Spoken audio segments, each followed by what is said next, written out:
Hola Alberto, ¿cómo estás? Muy bien, un honor estar contigo, una alegría y gracias por la invitación, Juan Carlos. Gracias igualmente por tu presencia. Recordemos un poco nuestros pasados. Primero empiezo por mí, ¿no? Me formé en la Universidad Provincial del Neuquén y participé en la nacionalización de la Universidad Nacional del Comahue, me gradué allí y en 1972 fui a la Universidad Nacional del Sur a hacer mi primer posgrado de un año. En el 73 volví al Comahue como auxiliar de docencia, hasta que me echaron en 1975 con la gestión de Remus Tetu. Algo en común debemos haber tenido en esa época. Me parece que sí. La suerte de la vida, ¿no? Lo generosa que ha sido conmigo, 50 años de vida universitaria. Comencé como estudiante en la Universidad Nacional de La Plata en 1966. Ahí estuvimos con todo. Fue la primera dictadura, la de Onganía, los 4 meses de huelga. Tuve la alegría también de estar en el centro de estudiantes, en la conducción. Fui medalla de oro, modestia aparte de La Plata. Y después de ahí nos fuimos a hacer la parte de posgrado y coincidimos en 2 cosas en Bahía Blanca. En 1972 yo me fui a Bahía Blanca a hacer la tesis en un instituto de edafología e hidrología, que era el más importante de América Latina que tenía la Universidad Nacional del Sur. Dije La Plata, pero no, es la Universidad Nacional del Sur. Ahí en el Instituto de Edafología e Hidrología fuimos para hacer la tesis.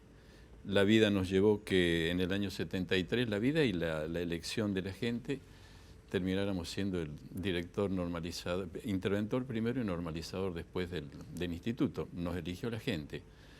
Y estuve, sí, hasta 2 meses después del fallecimiento de Perón. Ya en el septiembre de 1974, el nivel de violencia que todos, la dictadura paraestatal, porque era la AAA que nos empezó a incluir en sus listas, y etcétera, etcétera, nosotros presentamos la renuncia ante la asamblea del Departamento de Agronomía y todos los investigadores del Instituto de Edafología, porque rechazábamos frontalmente que la violencia se usara como herramienta política en los ámbitos universitarios. Nosotros estábamos en la conducción para hacer desarrollo y transformación de la universidad. Así que renunciamos, seguí como docente en la Universidad Nacional del Sur, pero el Remus Tetu era de las 2 universidades. Claro, primero fue pero eran de las 2, claro, eran primero las 2 fue, en ese tiempo. Claro, pero primero fue interventor en la Universidad Nacional del Comahue y luego lo pusieron como interventor en la También, Universidad Nacional del sí. Sur. Bueno, pero primero fue en el Comahue, en la cesación, en el cese masivo. La misión Ivanišević, sí. La misión que alude a una secta religiosa. Claro, pero no tiene nada que ver con el concepto de misión, sino que era, que a veces es eclesiástico, era la triste misión de Ivanišević. Bueno, el Remus Tetu nos echó, hubo una sensación. 29 de marzo de 1975. Nada más que a mí en el Comahue, a vos en la Universidad Nacional del Sur. 29 de marzo nos echó Remus Tetu junto con 450 docentes más. A nosotros 300 en el Comahue. Bueno, ahora, así, decime una cosa. Ahí me volví a Castelar a terminar la tesis en 1975. Sí, te digo. Ahora, un comentario. La Universidad Nacional del Sur, por lo menos en mi área, en el área de economía, en 1972, era muy buena. Sí, y en el área de agronomía, toda la parte de ciencias de la tierra era de lo mejor que había en Argentina.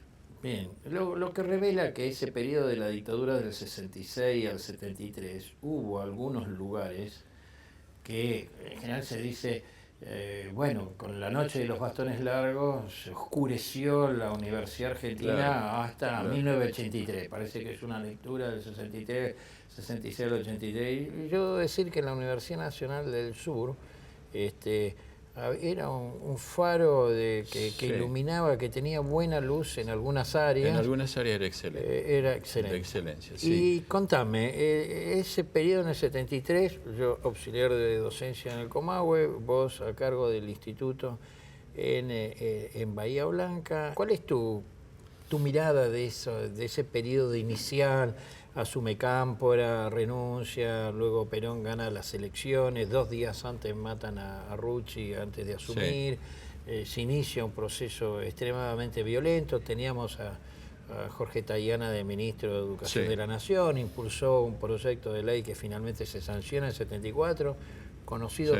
Yo a veces lo he denominado ley Tayana, pero Adolfo Sturen me corrigió y me dijo era una ley Perón Balbini, Freddy Storani reivindicó también ese carácter de que había sido muy consensuada. ¿Cuál es tu mirada de esos meses? Porque, digamos, antes de Remos Teto, ¿cómo funcionaba la universidad? Antes de Remos Teto estaba Benamo y Pérez Lindo, y Augusto Pérez Lindo, el secretario académico, después otros cambios. Mira, ese tiempo que nos tocó a un grupo de jóvenes, en este caso yo estaba dentro del campo científico sólido que tenía ese Instituto de Edafología y Hidrología. Fue de una enorme entrega y de una enorme creatividad, donde logramos los estudiantes, los docentes, los investigadores, los trabajadores no docentes, teníamos la firmeza, la convicción, la esperanza de que podíamos poner conocimiento en función del desarrollo genuino de la nación. Hicimos Más y Mejores, un programa de investigación, Más y Mejores Alimentos con Justicia Social, por ejemplo. Y se involucraba toda una región y todos los trabajos de investigación en función de una pertinencia, no perder excelencia, sino además de excelencia tener la pertinencia social del desarrollo económico en una región. Y nos involucramos todos. Hay cuestiones anecdóticas. Por ejemplo, la Universidad Nacional del Sur tenía campos, tiene campos bajo riego ahí en la colonia San Adolfo, cerca de Pedro Luro, y estaban sin uso. Y teníamos los docentes que tenían que dar toda la parte de horticultura, fruticultura, allá en el Alto Valle, en el INTA. ¿Qué hicimos? Bueno, hicimos un plan de desarrollo, trabajaron los investigadores para hacer todo un ordenamiento de las tierras, de drenaje, y después nos pusimos todos a plantar árboles. Nos decían, ¿cómo vas a plantar en un mes? Bueno, en un mes, trabajando todos, comenzando por el que era el director interventor del instituto, a plantar árboles. Y pusimos más de 2 hectáreas de árboles en menos de un mes. Fue una cosa hermosa, que terminó muy mal, ¿no? Porque después la sinrazón de la locura que tenían algunos sectores, lo que hizo con uno de los investigadores, que yo siempre lo reivindico, porque eran Ferradanes y Prádanos, 2 profesores que estaban ahí. A Prádanos lo ataron a una bomba y lo destrozaron, padre muy cristiano, el padre de 5 hijos, con una denuncia de que venían desde el Alto Valle fardos de armas y que era un centro de entrenamiento guerrillero. Y lo que venían del Alto Valle eran fardos de árboles frutales, y el entrenamiento era simplemente que había docentes, estudiantes de todo el mundo plantando los árboles para que hubiera en producción. Hubo otras anécdotas, por ejemplo, había que alambrar porque había muchos campos, y bueno, decir, vamos a enseñar mientras alambramos. Y había docentes investigadores de primer nivel. Dice, bueno, vamos a investigar en la zona de Médanos y entre otros lados, vamos a investigar de cómo mejoramos toda la producción, además de mantener la excelencia. Paper en el más alto nivel científico, pero investigaciones para resolver. Es decir, la síntesis. ¿Y los docentes y los estudiantes alambraron? Alambraron, por supuesto, y enseñaban genética, teníamos... ¿En el campo? En el campo, mientras trabajaban. Y eso se pudo hacer. Y los problemas de enseñanza participativa también los hicimos. En el campo académico,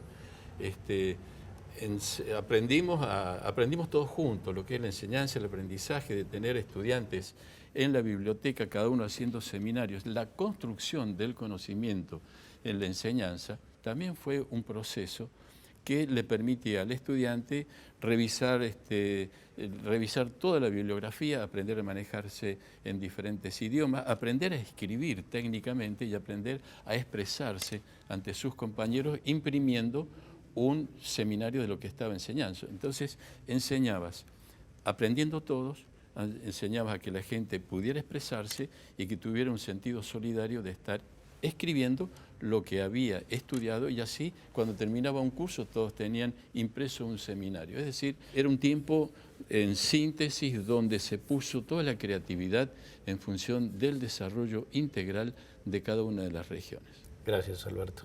No, al contrario, gracias a vos. Después de la tesis que hice en el 75, que volví a hacer ahí en Castelar, bueno, empezó un trabajo de tractorista, de hombreador de bolsas.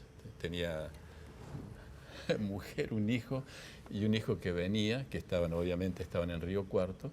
Así que me dediqué, peón de albañil también fuimos un tiempo. ¿En dónde? En Río Cuarto, porque en pero digamos, después de la expulsión del 75. Después de la expulsión del 75 por el señor Remustetu, no podía... Porque vos sos de origen riocuartense. Claro, claro. Entonces, pero en Río Cuarto también estaba una contraparte también de esa misión famosa, que cuando le llevé todos los antecedentes me dijeron, no, sí, usted tiene muy buen antecedente, pero no se puede acercar ni a la universidad porque ahí en el Ministerio de Educación tiene, no sé, qué sé yo, cuántas cosas. ¿Y entonces te dedicaste? Y bueno, ahí hubo... ¿Me dijiste albañil? Sí, sí, hubo un gesto... Peón de campo, tractorista. Claro, sí, hubo un gesto muy, muy bueno de la embajada, tengo que decir el nombre, la embajada de Francia a través del agregado cultural, cuando aprobé la tesis, la aprobé también muy bien, con modestia aparte, pero sin falsa modestia, la aprobé con las máximas calificaciones, había hecho un buen trabajo y me mandó a decir que mi vida corría peligro en Argentina, que me fuera, tenía los pasajes y el lugar para irme a Francia a seguir haciendo posgraduado que normal se hacía. ¿Y optaste por volver a Río No, Cuarto? yo le agradecí de lo más profundo, pero lo único que habíamos hecho en ese periodo era poner toda la vida y toda la alegría de vivir y de hacer en la construcción del país. Entonces yo no me iba a ir. Me dijeron, su vida corre peligro. Bueno, hicimos la reunión familiar, le dije, yo de acá no me voy, en Río Cuarto. Le expliqué a mis padres, a mi hermano, obviamente a mi mujer, a mi hijo chiquitín, que es vallense. Y me quedé, y bueno, pero tenía un hijo chiquitito y justo mi esposa quedó embarazada, entonces me dediqué a trabajar. Ajá. Y trabajé de peón de albañil, trabajé de tractorista. Mirá trabajé de todo un poco. Bueno, no lo esperaba decir porque no había circunstancia, pero te quiero decir que como a mí me echaron en el 75, me dediqué también a oficios. Fui carpintero y con un sociólogo hicimos una carpintería que se llama Vamos y Vemos. Vamos y vemos si lo podemos hacer, lo hacemos. Encolábamos, ahora hacíamos bibliotecas, etcétera. Los dos algunas familias nos contrataban porque decían, son dos profesionales. Claro. Algún médico para invitarnos a arreglar alguna puerta como excusa, simplemente para hablar de la Revolución China, la Revolución Maísta y la Revolución Cultural, hasta que fui cerrajero. Y tuve el oficio de cerrajero. La cerrajería claro. Se llamaba la llave rota. Hasta que no me pude quedar en el país y bueno, en mi caso tuve que salir al exilio en 1976, previo a circunstancias vinculadas a los temas de violación de derechos humanos. Pero no esperaba tener esto, así que seguramente vamos a hablar qué pasó después del 76. Así que te vamos a invitar para otro capítulo del programa. Será un honor, Juan Carlos, estar contigo. Gracias, Alberto.